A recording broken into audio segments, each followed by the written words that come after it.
કેરળ અને મહારાષ્ટ્રમાં ધમાકેદાર બેટિંગ કર્યા બાદ ગુજરાતમાં પ્રવેશેલું નૈઋત્યનું વિધિવત ચોમાસું અચાનક જ નબળું પડ્યું છે। ભારે પવનના કારણે હાલ નૈઋત્યનું ચોમાસું નવસારી ઊભું છે। ગુજરાતમાં સમય કરતાં વહેલી ચોમાસાની એન્ટ્રી થઈ ગઈ હતી અને બાદ નબળું પડી જતા હાલ રાજ્યમાં મોટાભાગના વિસ્તારોમાં ગરમી પડી રહી છે। રાજ્યમાં ચોમાસું બેસી ગયું છે। જો કે અત્યાર સુધીમાં ગુજરાતમાં ચોમાસું નવસારી સુધી જ પહોંચ્યું છે। નવસારી બાદ ચોમાસું નબળું પડ્યું છે, જેથી હજુ વરસાદની રાહ જોવી પડશે। જો કે હવામાન વિભાગે ગુજરાતના કેટલાક જિલ્લાઓમાં હળવા વરસાદની આગાહી તો કરી જ છે। અમદાવાદ, દાહોદ, છોટાઉદેપુર, સુરત, ડાંગ, નવસારી, વલસાડ, તાપી, દમણ અને દાદરા નગર હવેલી તો સાથે સાથે અમરેલી, ભાવનગર અને બોટાદમાં હળવો વરસાદ પડી શકે છે। હવામાન નિષ્ણાંતોના મતે નૈઋત્યનું વિધિવત ચોમાસું ગુજરાત રાજ્યમાં 22 જૂન બાદ જામશે અને વાવણી લાયક વરસાદ પણ ત્યારે જ થશે। ગુજરાતમાં 11 જૂનથી જ વરસાદી માહોલ જામ્યો છે અને વિધિવત ચોમાસાનો પણ પ્રારંભ થઈ ચૂક્યો હતો, પરંતુ ચોમાસું નબળું પડતા જ કેટલાક વિસ્તારોમાં છૂટોછવાયો વરસાદ પડી રહ્યો છે। કેરળમાં ચોમાસાની એન્ટ્રી બાદથી એક પછી એક રાજ્યોમાં વરસાદનું આગમન થઈ રહ્યું છે, ત્યારે આજે ગુજરાતના કેટલાક જિલ્લામાં વરસાદ પડ્યો હતો। રાજકોટ શહેરના કેટલાક વિસ્તારની અંદર વરસાદ પડ્યો હતો, તો શહેરના રેસકોર્સ કાલાવડ રોડ ઉપર પણ વરસાદી છાંટણા અને છૂટોછવાયો વરસાદ નોંધાયો હતો। તો સાથે જ ફૂલછાપ ચોક અને કિસાનપરામાં પણ વરસાદી વાતાવરણથી ઠંડક પ્રસરી હતી। તો ગીરી પંથક, સાપુતારા સહિત ડાંગ પંથકના વિસ્તારમાં પણ વાતાવરણની અંદર પલટો આવ્યો હતો। ડાંગ જિલ્લાના અનેક વિસ્તારમાં વરસાદી માહોલ છવાયો હતો। આ સાથે જ સાપુતારામાં પણ પવન સાથે વરસાદ પડ્યો। વલસાડ જિલ્લામાં પણ પવન સાથે વરસાદ પડ્યો હતો। વહેલી સવારથી અહીં છૂટોછવાયો વરસાદ વરસી રહ્યો છે। તો કેટલાક વિસ્તારમાં વરસાદ તો નથી પડ્યો, પરંતુ ઉપરવાસમાં વરસાદના કારણે નદી નાળાની અંદર નવા નીરની આવક થઈ છે, જેને જોઈને લોકોમાં કુતૂહલ છવાયેલું જોવા મળ્યું છે। અમદાવાદના કુબેરનગર વિસ્તારમાં પાણી માટે બુમરાણ મચી છે।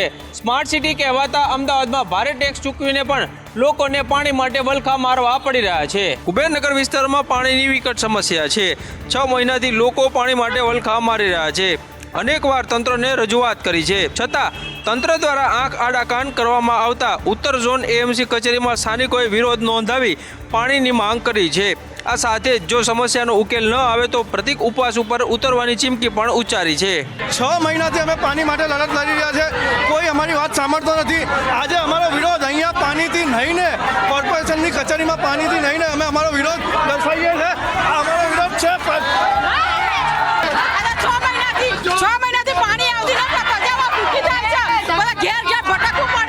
તો ડેપ્યુટી મ્યુનિસિપલ કમિશનરે પાણીની સમસ્યા મુદ્દે જ કામગીરી ચાલતી હોવાનો દાવો કર્યો છે। સાથે જ દરેક મકાનને પાણી જલ્દીથી મળશે તેવું આશ્વાસન પણ આપ્યું છે।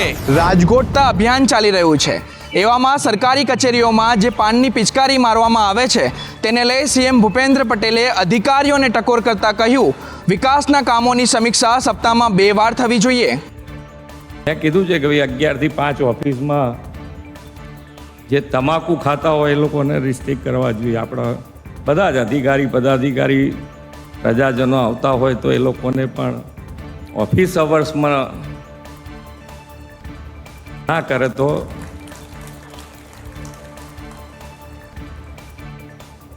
ઘણી વખતે આપણને એમ થાય કે મીડિયા આપણને કહે છે તો આપણે ક્રિટિસાઇઝ જેવું લાગે કે ભાઈ મીડિયા આપણને કહે છે, ક્રિટિસાઇઝ કરે છે।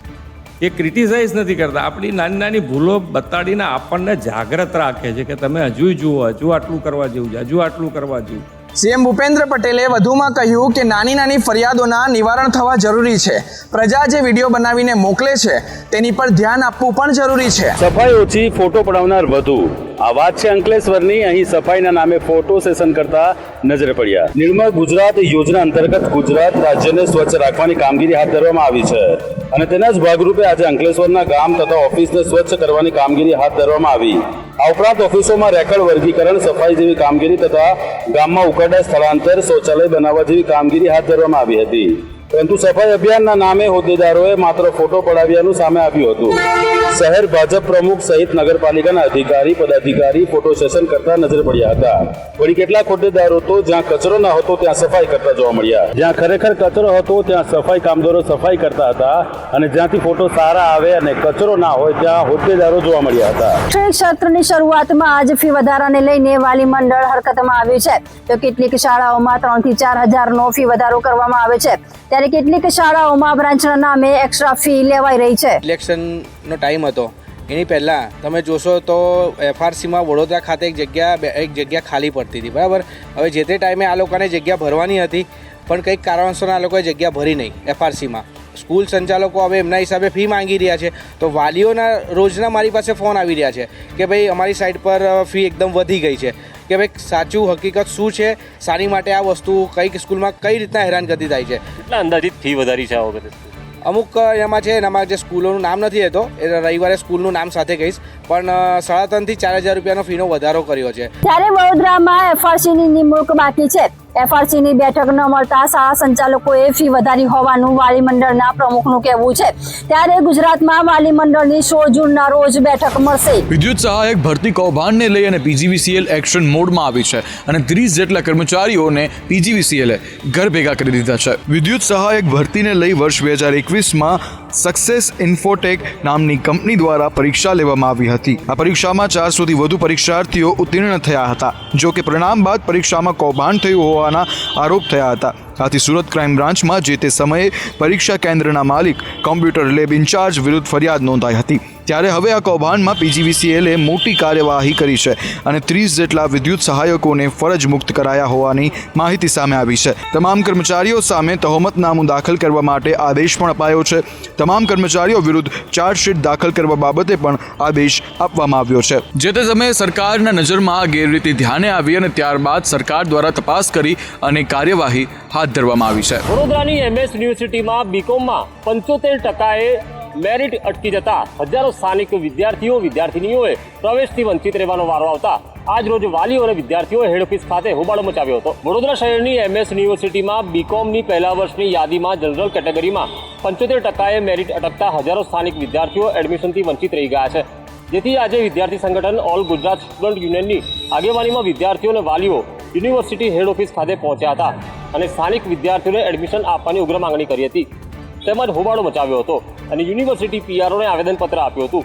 આ સમયે હેડ ઓફિસના ગેટ તાળું મારી દેવાતા AGSUના પંકજ જયસ્વાલે કહ્યું હતું કે આ વિદ્યાર્થીઓ છે પાકિસ્તાનથી આવેલા આતંકવાદીઓ નથી. યુનિવર્સિટી તંત્રએ આ વખતે 12મા ધોરણનું ઊંચું પરિણામ આવતા 70%ને બદલે 75%એ મેરિટ અટક્યું હોવાની વાત કહી હતી અને સરકાર સુધી વાત પહોંચાડવાની વાત કરીને પોતાના હાથ અદ્ધર કર્યા હતા. સુરત મહાનગરપાલિકા સંચાલિત સ્મીમેર હોસ્પિટલ ફરી એકવાર વિવાદમાં આવી છે.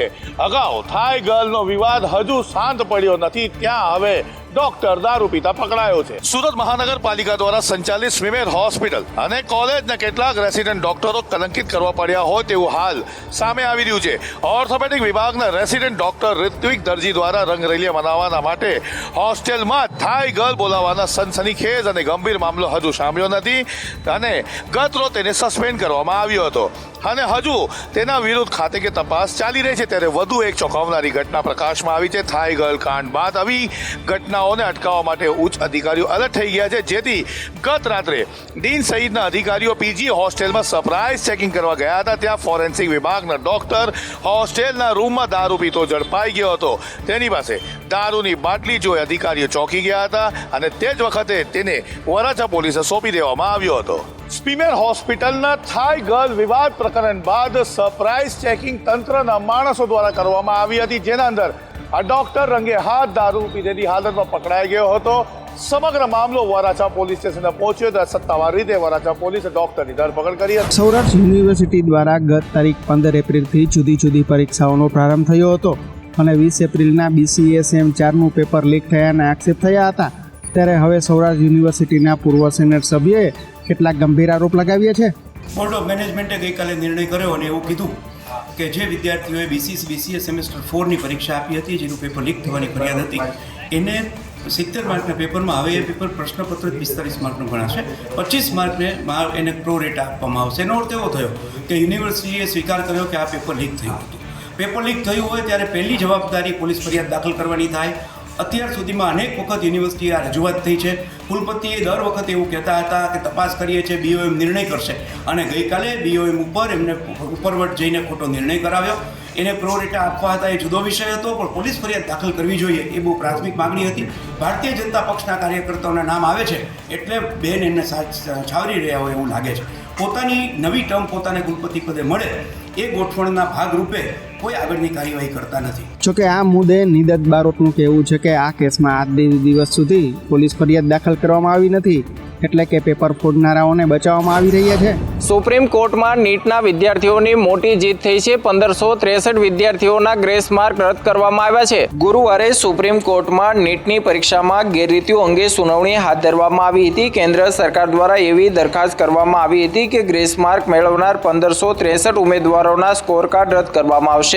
આ પછી ગ્રેસ માર્ક વિના સ્કોર કાર્ડ જારી કરવામાં આવશે. કેન્દ્રએ સુપ્રીમ કોર્ટને કહ્યું કે આ ઉમેદવારો માટે 23 જૂને ફરીથી પરીક્ષા લેવામાં આવશે. પરિણામ 30 જૂન પહેલાં જાહેર કરવામાં આવશે, જેથી જુલાઈમાં શરૂ થતા કાઉન્સેલિંગની અસર ન થાય. 6 જુલાઈની પહેલાં જ નક્કી થયેલી તારીખથી તમામ બાળકોનું કાઉન્સેલિંગ એકસાથે થઈ શકે. પરીક્ષામાં બેસવા માંગતા ન હોય તેવા ઉમેદવારનું પરિણામ ગ્રેસ માર્ક વિના જૂના સ્કોર કાર્ડના આધારે જ ગણવામાં આવશે. આપને જણાવી દઈએ કે ગુજરાતમાંથી 80,000 જ્યારે દેશમાંથી 24 લાખ જેટલા વિદ્યાર્થીઓએ પરીક્ષા આપી હતી. દુષ્કર્મના આરોપી જગત સ્વામીને પકડવા વડતાલમાં તપાસ, તો બીજી બાજુ સ્વામિનારાયણ હિત રક્ષણ સમિતિની માંગ કરવામાં આવી છે. વડતાલ પંથનું સ્વામિનારાયણ મંદિર ફરી એકવાર વિવાદમાં આવ્યું છે. વડતાલ હેઠળના વાડી સ્વામિનારાયણ મંદિરમાં ભૂતપૂર્વ કોઠારી સ્વામી સામે એક 23 વર્ષીય યુવતીએ દુષ્કર્મનો આરોપ મૂક્યો છે, જેના કારણે આ વખતે હરિભક્તોમાં ભારે રોષ છવાયેલો છે. આજે ગુજરાતભરમાંથી 300 જેટલા હરિભક્તોએ વડતાલ સ્વામિનારાયણ મંદિર પર દેખાવ કર્યો હતો, જેમાં તેમણે નરાધમ સાધુને ભગાવો, ધર્મને બચાવોના નારા પણ લગાવ્યા હતા. આ દેખાવમાં હરિભક્તોએ અનેક પોસ્ટરો સાથે દેખાયા હતા. મહત્વનું છે કે યુવતીએ આરોપ લગાવતા જણાવ્યું હતું કે માર્ચ 2014માં તે પહેલી વખત વાડી સ્વામિનારાયણ મંદિરે દર્શન માટે ગઈ હતી અને આ દરમિયાન તે જેપી સ્વામીના પરિચયમાં આવી હતી. યુવતીનો આરોપ છે કે તે 14 વર્ષ અને 11 મહિનાની હતી ત્યારે સ્વામીએ તેના પર દુષ્કર્મ આચર્યું હતું અને ધમકીઓ પણ આપી હતી અને કહ્યું હતું કે આ વાત કોઈને કહીશ તો તારા પરિવારને મારી નાખીશ. રાજકોટમાં ભાવનગરથી 1600 કિલો પનીરનો જથ્થો લાવવામાં આવ્યો હતો, જેને ફૂડ વિભાગે ઝડપી પાડ્યો હતો. તેના સેમ્પલ ભુજ મોકલવામાં આવ્યા હતા, જેના ચોંકાવનારા અહેવાલને રિપોર્ટ આવ્યા છે.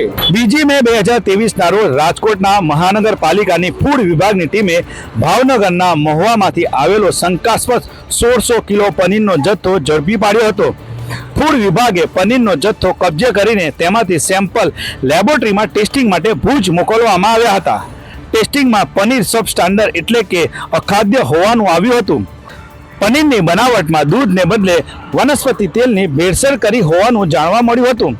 તેથી અધિક કલેક્ટર ચેતન ગાંધી દ્વારા વેપારીને 5 લાખનો દંડ ફટકારવામાં આવ્યો છે.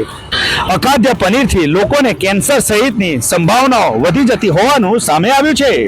વેપારીએ અંદાજે 16,000 લોકોના સ્વાસ્થ્ય સાથે ચેડા કર્યા છે, ત્યારે તેને સર્વાધિક 5 લાખનો દંડ ફટકારવામાં આવ્યો છે. ત્યારે ગુનેગાર સામે આ દંડ જે ફટકારવામાં આવે છે એને ઓછો આંકવામાં આવી રહ્યો છે.